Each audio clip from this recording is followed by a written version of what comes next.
ಸಂಪಾದಿಸುತ್ತೇನೆ. ಹಿಂಸಾತ್ಮಕ ಚಟುವಟಿಕೆಗಳು ಮತ್ತು ಅತ್ಯಾಚಾರದ ಘಟನೆಗಳು ನಮ್ಮ ದೇಶಕ್ಕೆ ಅಂಟಿದ ಕಳಂಕ.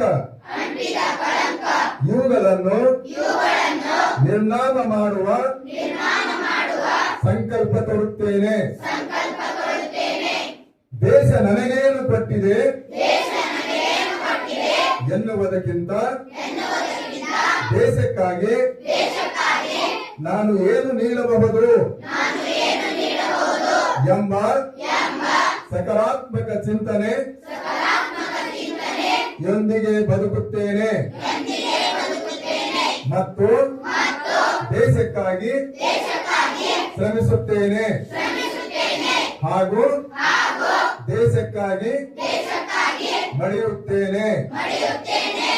ಈ ದಿನ ಈ ಘಳಿಗೆ ಶುಭವಾಗಲಿ. ಸ್ವತಂತ್ರ ಭಾರತಕ್ಕೆ ಜಯವಾಗಲಿ. ಶರಣು ಶರಣಾರ್ಥಿ.